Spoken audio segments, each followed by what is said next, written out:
Hello বন্ধুরা, good afternoon. কেমন আছো সবাই? আশা করি সবাই খুব খুব ভালো আছো, সুস্থ আছো। আমিও ভালো আছি। তো আমি রূপা, আমার ব্লগে আর একটা নতুন দিনে নতুন ব্লগে তোমাদের অনেক অনেক স্বাগত জানাই। তো চলো, আমি এখন একটি আচার বানাবো, মানে মিক্সড আচার, সেটাই তোমাদেরকে দেখাবো। তো আমার সঙ্গে থাকো, দেখতে থাকো। তো দেখো বন্ধুরা, আমি মিক্সড আচার বানানোর জন্য কি কি উপকরণ নিয়েছি কিছু তেঁতুল রয়েছে, ওইদিকে শুকনো কুল, সেটা আমি ধুয়ে নিয়েছি, একটা ফাটিয়ে নিয়েছি। ফাটিয়ে নিলে কি একসঙ্গে মিক্সডটা হলে খেতে খুব টেস্টি হবে। আর ওদিকে নিয়েছি আমি জিরে গুঁড়ো কৌটার মধ্যে, এদিকে রয়েছে গোটা তেজপাতা, গোটা শুকনো লঙ্কা, আর রয়েছে ধনে গোটা, আর রয়েছে ওদিকে বাটিতে বাতাসা দিয়েই বানাবো। বাতাসা দিয়ে বানালে একটু টেস্টি বেশি হয়, আমার মনে হয় সেটা, সেই জন্য আমি নিয়েছি। তোমরা চাইলে চিনি দিয়ে করতে পারো। আর ওদিকে রয়েছে মানে পাঁচফোড়নের কী যেন বলে ওর, মৌরি। তো ওগুলো আমি শুকনো কড়াইতে ভেজে গরম করে এই যে শিলনোড়ায় গুঁড়ো করে নেব। তো চলো, আমি ওগুলো আগে শুকনো কড়াই ভেজে নিই। তো আমি কড়াইতে প্রথমে দিয়েছি ধনে, গোটা ধনে। এর মধ্যে আমি এক একে দিয়ে দেব শুকনো লঙ্কা, আর দিয়ে দেব গোটা মৌরি, আর দুটো গোটা তেজপাতা। এগুলো আমি শুকনো কড়াইতে ভেজে নেব। এইভাবে নেড়ে নেড়ে এগুলো ভেজে নেব।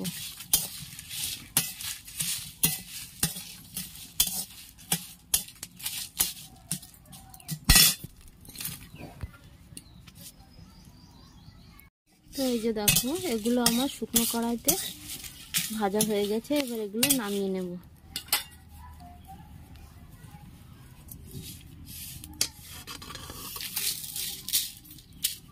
খুব সুন্দর গন্ধ বেরিয়েছে।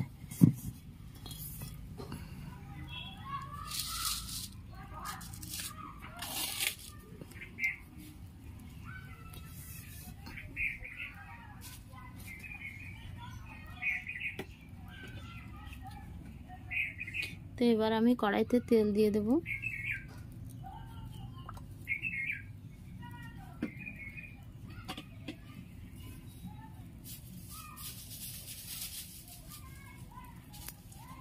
তো কড়াইয়ের মধ্যে দিয়ে দেবো আমি একটা শুকনো লঙ্কা,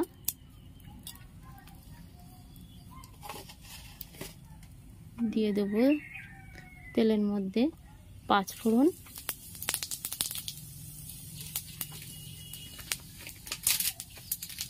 দিয়ে দেবো গোটা তেজপাতা, ছিঁড়ে দিয়েছি দুভাগ করে। তো এটা এবার নাড়াচাড়া করব। তারপর এগুলো একটু হয়ে আসলে ভাজা ভাজা তেঁতুলগুলো তো ছেড়ে দেব। তো এই যে দেখো বন্ধুরা, আমি কড়াইতে তেল দিয়েছিলাম, তাতে আমি শুকনো লঙ্কা ফোড়ন দিয়ে, গোটা তেজপাতা, পাঁচফোড়ন ফোড়ন দিয়ে, ওগুলো একটু মানে লাল লাল হলে আমি তেঁতুল আর ফুলগুলো দিয়ে একটু নাড়াচাড়া করেছি, এই যে করছি এখনো। তারপরে এতে আমি কিছু বাতাসা দিয়ে দিয়েছি, সামান্য পরিমাণে লবণ দিয়ে দিয়েছি। এগুলো এভাবে নাড়তে থাকবো, মানে কম জালে নাড়তে থাকতে হবে। আর এতে সামান্য পরিমাণে একটু জল দিয়ে দেবে। জল দিয়ে আমি এইভাবে ঘুটে দেব বাতাসাগুলো, তাহলে এই জলের সঙ্গে মানে গুলে গিয়ে এতে মিক্সড হয়ে যাবে। আর এদিকে আমি ভাজা মশলাটা বেটে নিচ্ছি, প্রায় হয়ে এসেছে বাটা, একটু বাকি রয়েছে। তবে এটা আমি বেটে নেব সুন্দর করে।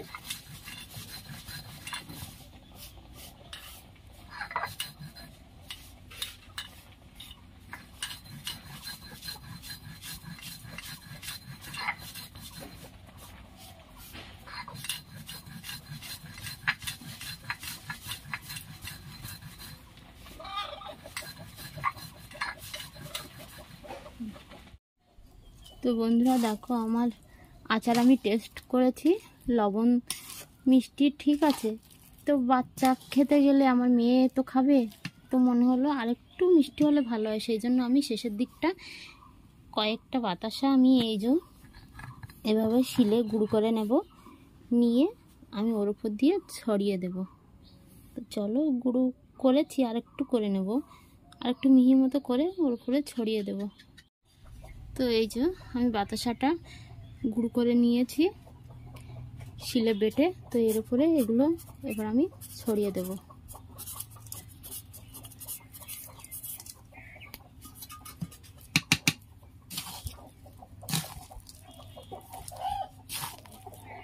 তো এভাবে আমি আবারও মিশিয়ে নেব।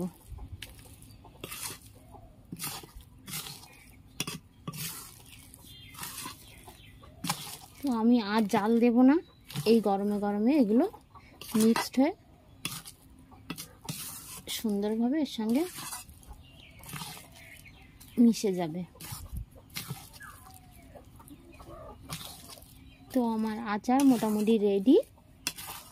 কিছুক্ষণ আমি এভাবে উনানের উপরে কড়াইতে রেখে দেব, তারপরে নামিয়ে নেব।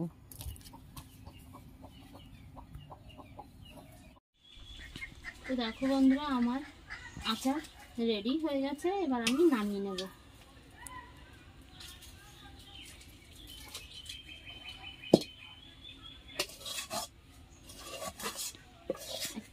থালার মধ্যে আমি সেটা নামিয়ে নিলাম।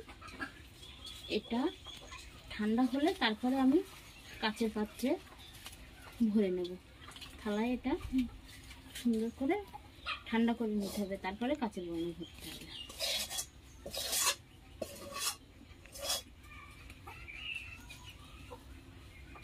তো আচার আমার কমপ্লিট।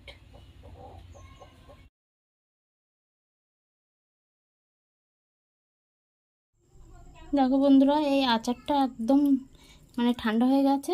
এবার আমি এই যে কাচের বয়ামের মধ্যে ভরে দেব।